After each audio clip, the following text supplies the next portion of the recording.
ถ้าปฏิบัติได้เนี่ยข้อยก็เชื่อว่าทุกคนมีเทรดมีกำไรแต่ละคนเทรดเก่งอยู่แล้วเนี่ยแต่ขาดแต่ว่าทุกคนหักห้ามใจตัวเองบ่ได้เห็นว่ามันได้ง่ายแล้วอยากได้ไปเรื่อยๆแบบนี้แน่นอนเนาะในเมื่อเราอยากได้ไปเรื่อยๆเนาะในการเทรด binary option นี่ข้อยกล้าว่ามันมีช่วงจังหวะที่เราเข้าได้แล้วก็ช่วงจังหวะที่เราเข้าบ่ได้ยิ่งเราเทรดวินไปหลายไม่เท่าใดหรืออัตราชนะเราสูงเท่าใดใจของเรานี่ยิ่งขึ้นไปเรื่อยๆเนาะว่าว่ะทรงนี้นี่ค่อยเข้าตลาดได้นี่จัดไปรถไม้ง่ายๆรถเนาะแต่บังเอิญเนาะไปคือช่วงจังหวะที่ตลาดมันงามมันเบิดไปแล้วบัดนี้ในอนาคตมันเป็นช่วงที่จังหวะตลาดบ่งามเป็นช่วงจังหวะที่เราเข้าตลาดบ่ได้น่ะไม้นึงไปไม้ใหญ่ไม้ที่2เราต้องคูณเงินไปคูณเงินไปเพื่อหวังว่าอยากให้ได้กำไรกลับขึ้นมาแล้วก็เพิ่มขึ้นไปเรื่อยๆเนาะถึงแม้ว่าต้นทุนที่เราอ่าถึงแม้ว่ากำไรที่เราเทรดไปมันเสียแต่เราก็คิดว่ามันเป็นของเรามันเป็นต้นทุนของเราอยากจะนำอย่างเดียวให้เรานั้นขาดทุนไปเรายังหักห้ามจ่ายตัวเองบ่ได้มื้อนี้ตุ้ยมีงบอยู่280ดอลลาร์ตุ้ยเอางบมาบ่หลายเนาะในการเทรดนี้ตุ้ยเอาเท่าที่ยอมรับความเสี่ยงได้เนาะบ่จำเป็นต้องเอาออกมาทั้งเบิดพอร์ตเลยพอร์ตตุ้ยถามว่ามีบ่มี1,000ปลายแต่ว่าเอามาเทรดแต่280ดอลเท่านั้น280ดอลเท่านั้นสำหรับไผที่มีงบเท่าใดก็เอาออกมาเทรดเท่าที่คนนั้นยอมรับความเสี่ยงได้บ่จำเป็นต้องเอาออกมาเบิดพอร์ตเลยถ้าออกมาเบิดพอร์ตถ้าว่าเสียก็คือเสียเบิดเลยเดี๋ยวรอทีมงานอีกจักหน่อยประมาณ9:03 นาทีไผที่ถ้าว่าโอเคคิดว่ายอมรับความเสี่ยงได้และอยากจะออกออเดอร์นำอยากจะเทรดนำก็ออกได้เนาะตุ้ยบ่ได้ห้ามบ่ได้บังคับไผว่าทุกคนห้ามออกหรือว่าทุกคนต้องออกตามพอยทุกไม้อันนี้ขึ้นกับทุกคนยอมรับความเสี่ยงได้เนาะแต่ถ้าวิเคราะห์ตรงตามได้วิเคราะห์บ่ตรงส่วนได้ทีนี้ของแต่ละคนมันบ่คือกันน้ำไส้บ่คือกัน BTC กำลังงามอยู่อาจารย์โอเคเนาะมาเดี๋ยวรอจักหน่อยเด้อเดี๋ยวรอจักหน่อยเดี๋ยวเบิ่งว่ากราฟตัวใดมันโอเคแน่ BTC งามบ่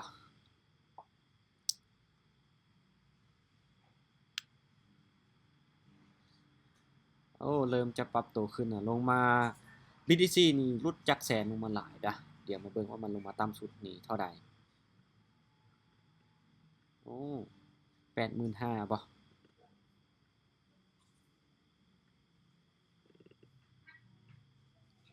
มันลงมาต่ำสุดก็คือ 85,000 เนาะจากที่ขึ้นไป120,000ลงมา 85,000 เลยนี่มานี่โอเคเดี๋ยวเบิ่ง XRP โอ้ XRP ก็งามอยู่ได้จุกกราฟเนาะก็ถือว่าโอเคอยู่เดี๋ยวสู้นี่บ่ปานใดSolana โอเคมากราฟของ XRP Honda ปรับมาที่กราฟของ XRP ถือว่า XRP ก็กำลังจะขึ้นแบบงามๆเนาะปรับตัวขึ้นไปเลยซื้อพยายามที่จะผลักดันราคาขึ้นไปอยู่นะเดี๋ยวขอเอาอินดิเคเตอร์ออกมาก่อนเนาะเป็น moving average สำหรับอินดิเคเตอร์ที่ค่อยใช้เนาะว่าจะได้นำใช้ตามอินดิเคเตอร์หรือว่าจะเทรดตามอินดิเคเตอร์หรือบอก็จะออกมาเป็นประจักษ์ออกมาเพื่อเบิ่งแนวโน้มของตลาดถ้าช่วงใดที่เทคนิคของค่อยนะมันตอบโจทย์ค่อยก็จะเทรดตามอินดิเคเตอร์ถ้าช่วงใดที่มันบ่ตอบโจทย์ค่อยก็จะเบิ่งแล้วก็เทรดตามพฤติกรรมของตลาดแล้วก็เบิ่งอิงตามโอกาสอิงตามปัจจัยต่างๆแน่เฮาจะอาศัยแต่อินดิเคเตอร์อย่างเดียวบ่ได้เนาะเพราะอินดิเคเตอร์มันมีช่วงที่มันได้ผลแล้วก็ช่วงที่มันบ่ได้ผลฉะนั้นเฮาจะอิงตามอินดิเคเตอร์อย่างเดียวบ่ได้ออเดอร์ต่อไปทุกคนเกี่ยมไว้เลยเนาะปรับเงินไว้เลยบริหารเงินจังใดเนี่ยทุกคนสามารถจะเดินเงินตามแผนทุกคนได้เลยนี่กราฟของ XRP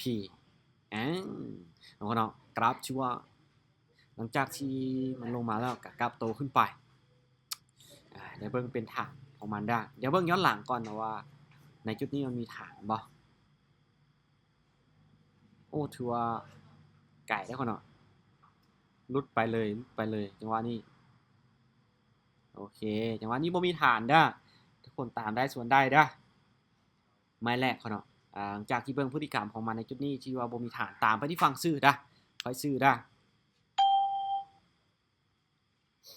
จะเบิ่งอดีตของมันเขาเนาะตอนนี้เขาบ่ได้เบิ่งในหน้ากราฟนั่นเลยค่อยเบิ่งว่าในปัจจุบันนี่คือมันหลุดฐานขึ้นไปแล้วเบิ่งกันไม้แรกของเขา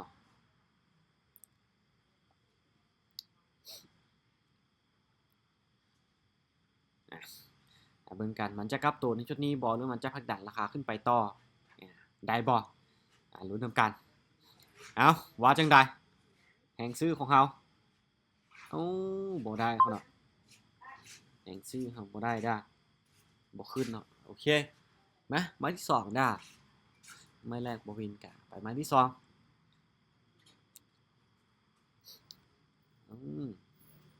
โอเคมาเดี๋ยวมาเบิ่งแนวออเดอร์นี้ชื่อว่าให้ขายลงมา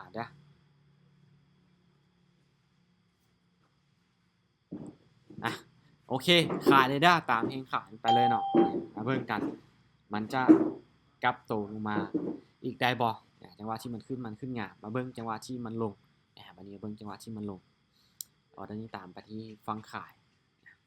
กี้นี่เราซื้อขึ้นไปเนาะคิดว่าแท่งตัวนี้มันจะเป็นแท่งพักโตแล้วมันจะเคลื่อนที่ขึ้นไปต่อแต่ว่าบ่สามารถย้อนหยังคือขายอาจารย์คือเบิ่งเนาะกราฟนี่มันเริ่มจะผลักดันราคาลงมาแล้วเนาะและอินดิเคเตอร์นี่ในจุดนี้ก็ชื่อว่าโกงลงมาชี้ลงมาแล้วเบิ่งกันกลับขึ้นไปได้บ่ลงมาได้บ่กลับโอเคนะบ่ได้เขาเนาะลงมาในช่วงถ่ายได้อยู่ช่วงนี้ถ้าว่าเทรดตามอินดิเคเตอร์มันก็ได้ผลถ้าแท่งเทียนมันอยู่เทิงเส้นเอาตามซื้ออย่างเดียวแท่งเทียนอยู่กองเส้นเอาตามขายอย่างเดียวบอลในจุดนี้เหมือนกันได้ผลอยู่ปั๊มเงินไปที่เขาเดินเงินเสมอเนาะกี้นี่โอเคออเดอร์นี้ผ่านก่อนไป15ผ่านแล้วไปอีก15วันนี้เขาจะขาดทุนบ่เป็นหยังปรับเงินวันนี้จะไป15ก่อนเนาะมันจะไป15ก่อน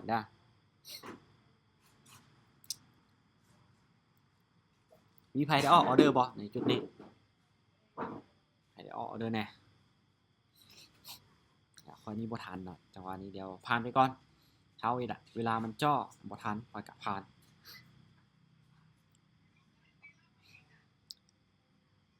โอเคถ้าว่าแท่งตัวนี้มันลงมายาวกว่าแท่งสีเขียวก็น่าที่จะตามขายถ้าว่ามันลงมาบ่ได้บายเลยบ่ยาวก็แท่งตัวก็น่านี้บายถ้ามันลงมายาวก็ตัวนี้ขายเลยปรับ15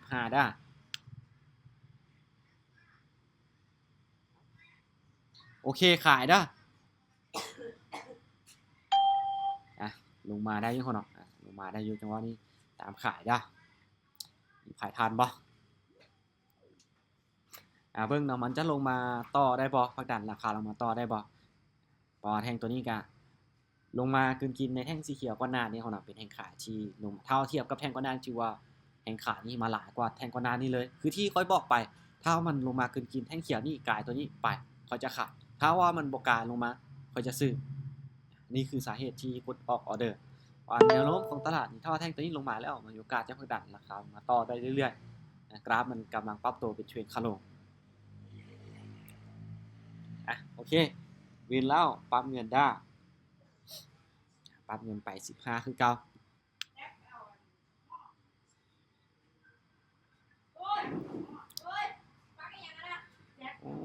โอเค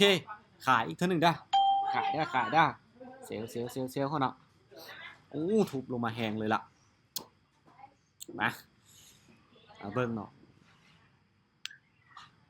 ตอนนี้จัดไปที่ฝั่งขายอีกเทรนงามๆบ่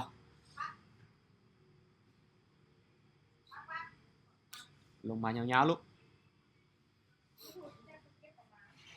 อยากนิ่งอยู่ในโซนนี้เขาเนาะนิ่งอยู่ในโซนนี้หน่อยนึง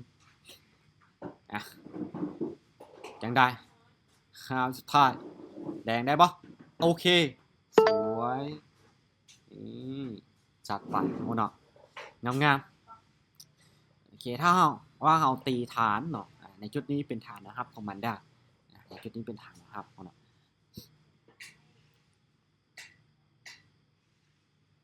โอเคปั๊บเงินไปที่15ดอลคือเก่า ออเดอร์นี้วินตัมปาเลยเด้อจ้ะออเดอร์นี้วินโอเคเนาะมา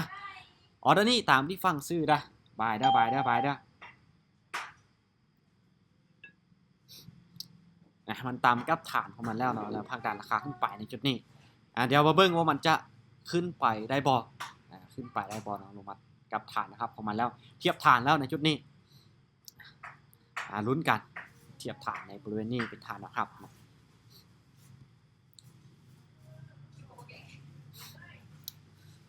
มาลุ้นกันขึ้นไปบ่ลงมาได้เสยโอเคลงมากับพวกนี้ไปกันต่อถ้าว่าลงมาเขากะคูณเงินเขากะคูณเงินไป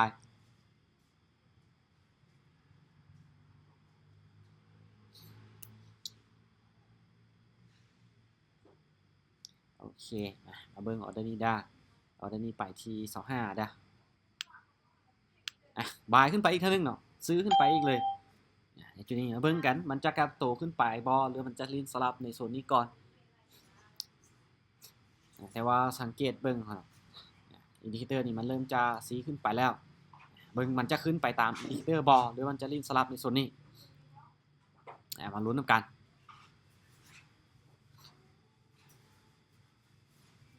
ในช่วงที่มันลงมันก็บ่ได้สลับหลายไม้เนาะสลับไม้นึงแล้วมันก็ลงมาต่อ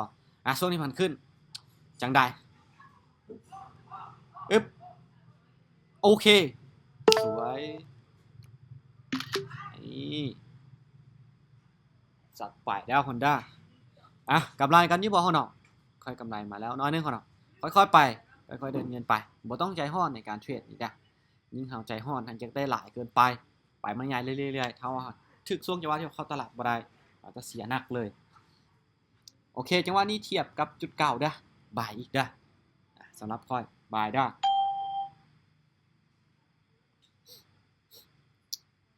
ลงมาเทียบหรือว่าต่ำกับจุดเก่าในบริเวณนี้ที่เป็นฐานนะครับนี่ปะ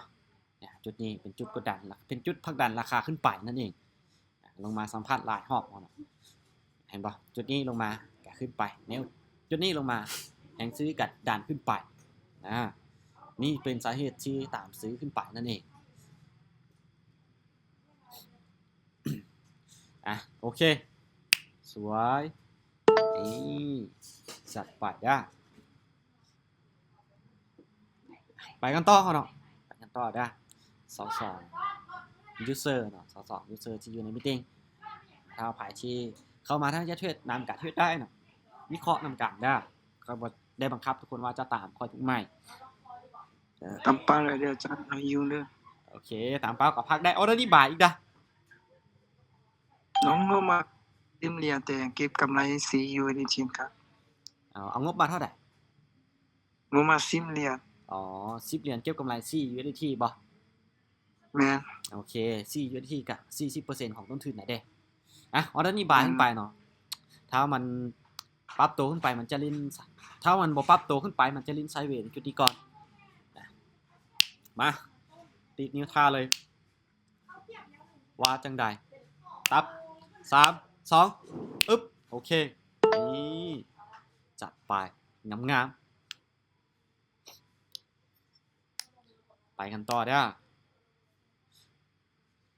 กราฟนี้เริ่มจะมาลิ้นสลับลิ้นไซด์เวย์เป็นตัวที่ค่อยสอนไปเมื่อวานถ้าว่าลิ้นไซด์เวย์กราฟมันลิ้นในกรอบลิ้นไซด์เวย์เราจะตามสลับไปเลยเมื่อวานนี้ในกลุ่มเนาะของค่อยแกได้มีการสอนในเรื่องของตลาดไซด์เวย์ไปแล้วออเดอร์นี้บ่ายอีกทีนึงมันลิ้นสลับนะไม่ต้องไปส่วนมันเอาตามมันไปเลยเอาตามมันไปเลยพลาดเอากระคูณเงินเอาแน่นอนถ้ามันสลับมาหลายไม้โอกาสที่มันจะเปลี่ยนมันก็มีแต่ถ้าว่าตลาดมันยังลิ้นสลับอยู่ให้เฮาตามมันไปบ่เฝ้าที่จะส่วนมันเถื่อ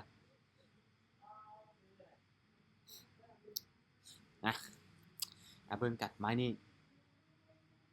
จะกลับขึ้นไปสลับให้เฮาอีกได้บ่อย่าไปตื่นพ่อเนาะว่าจังได๋โอ้บ่ตื่นก็บ่ได้ละติจังหวะนี้บ่ได้พ่อเนาะบ่ขึ้นได้โอเคมาบ่ขึ้นบ่หยังปรับเงินคูณเงินไป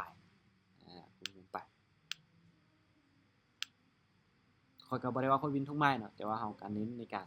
บริหารเงินเอาบ่ลักษณะการค่าจะโอเคอยู่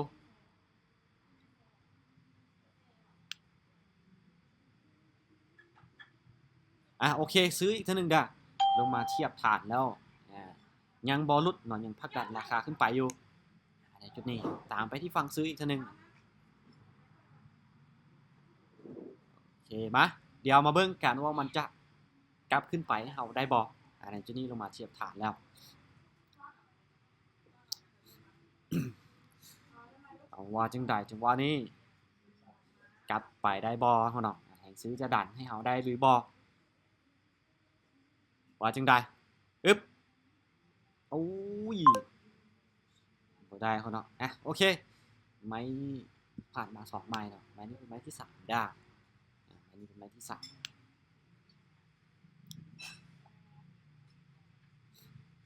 โอเคเด้อถ้าว่ามันนุดลงมาแบบนี้มาเบิ่งกันอีกเท่านึงด้า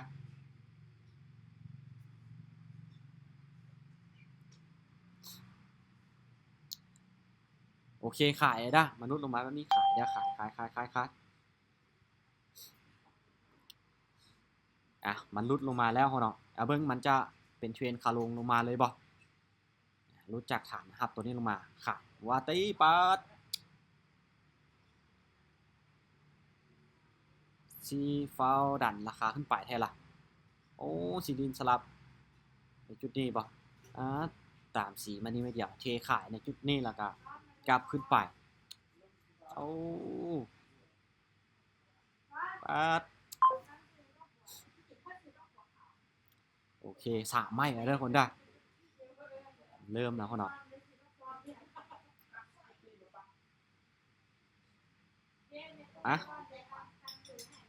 ไปต่อได้โอ้แห่งซื้อดันราคาหลายแท้ผ่านเด้อคนได้ผ่านก่อนได้ในจุดนี้อยากจะซื้อขึ้นไปอยู่ตามแห่งซื้อไปแต่ว่ามาเบิ่งเนาะในจุดนี้มันจะผ่านได้บ่ในบริเวณนี้ในจุดนี้นี่มันมีแห่งขายที่กดดันราคาอยู่ด้เบิ่งเนาะมันจะผ่านขึ้นไปบอหรือมันจะดันราคาลงมาต่อในโซนนี้โอ้น่าจะแดงงามๆได้อยู่ได้โอเคลงมาแดงได้สื่อเนาะบ่ได้ขึ้นไปได้ขึ้นไปต่อบ่ได้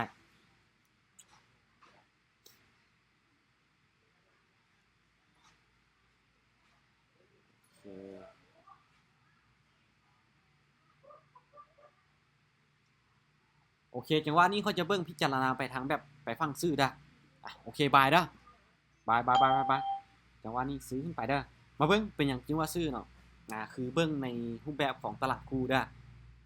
เขาเบิ่งในรูปแบบของตลาดคู่เนาะชี้ค่อยต่างๆซื้อไป1 2 3คู่มาเบิ่งในจุดนี้เนาะจะเป็นกราฟขึ้นไปเป็นเขียวแล้วเป็นคู่ที่4บ่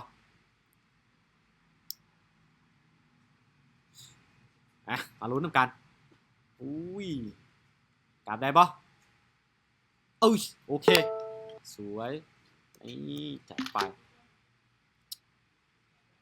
ได้กำไรมาเขาเนาะเห็นบ่เอาการใช้ในการบริหารเงินเข้ามาช่วยก็บ่ได้วินทุกไม้นะก็บ่ได้วินทุกไม้แต่ว่าเอาการคูณเงินเอาบริหารเงินใส่ถ้าหากว่าเราคูณเงินเราบริหารเงินเป็น Money Management ได้บริหารความเสี่ยงได้เอาทางกำไรจากการเทรดได้นะโอเคขายได้ไม้นี้ขายได้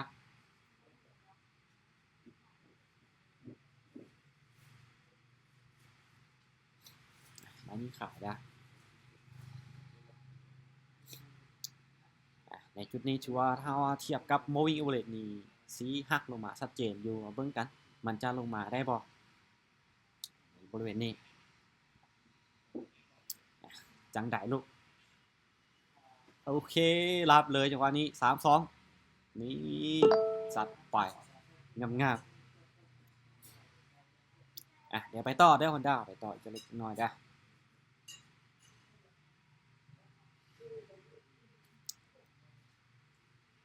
ตอนนี้เนาะมันเริ่มสร้างฐานใหม่ได้บ่สารนะครับประมาณที่มันสร้างฐานใหม่ก็คืออยู่ในจุดนี้ปั๊มเงินได้ จุดนี้จงสว่างอยู่ขายได้ขายไปเลยบอเว้ายังหลายเขาเนาะจุดนี้มีการจงสว่างอยู่มันยังลงมาบอจามกับฐานชัดเจนในบริเวณนี้ของมันก็คือเดี๋ยวจะให้ทุกคนเบิ่งชัดเจนบอในจุดนี้เนาะที่กราฟมันลงมาแล้วมีการพักดันราคาไปมีการกลับตัวออเดอร์นี้ก็เลยว่าขายลงมาเบิ่งเนาะมันจะลงมาหาในจุดนี้ที่เฮามาร์คไว้หรือบอเป็นแลนด์มาร์คที่เฮานั้นตั้งไว้ตึ๊บโอเคสวย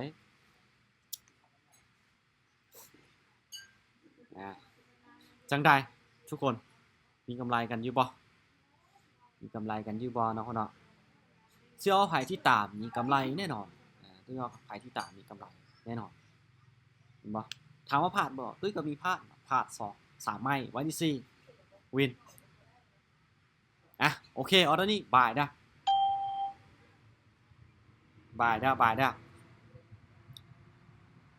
ออเดอร์นี้บายขึ้นไปได้เป็นยังเกี่ยวบายหรือว่าซื้อขึ้นไปเห็นบ่แท่งตัวนี้มันลงมาตามแล้วตามกับฐานที่เป็นแนวรับในจุดนี้แล้วมีการพักดันราคามีการปฏิเสธราคาขึ้นไปเขาก็เลยว่าตามซื้อขึ้นไปในจุดนี้เดี๋ยวมาเบิ่งรีแอคชั่นในแท่งเทียนทำการว่ามันจะพักดันราคาไปต่อบ่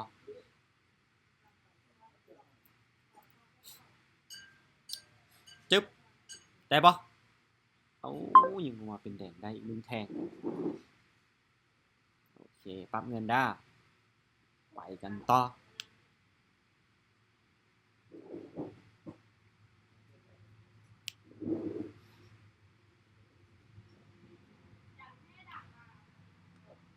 โอเค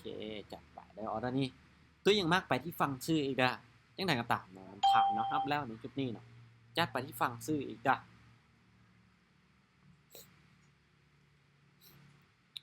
ขึ้นไปเก็บไซส์ของมันดันถึงได้หรือบอในบริเวณนี้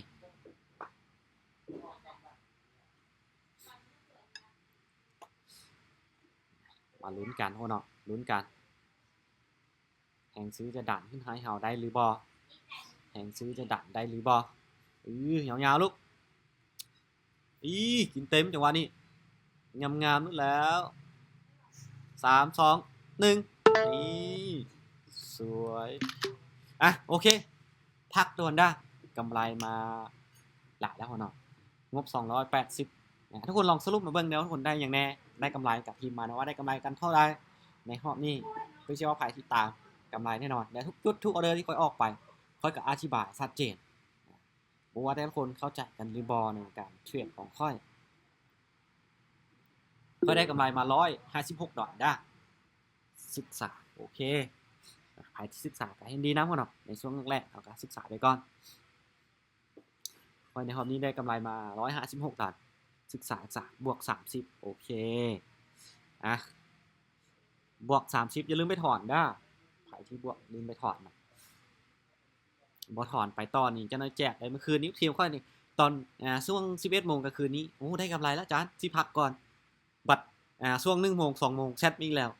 กลับมาขาดทุนอีกแล้วซั่นจะอันขาดทุนแล้วซั่นโอ้เห็นแรกๆเห็นมาโซกันว่าได้กำไรกันดีดักว่าจะหยุดว่าจะพักแต่สุดท้ายก็หักห้ามใจตัวเองบ่ได้กลับไปเข้าตลาดในรอบดึกได้ติดลบคือเก่า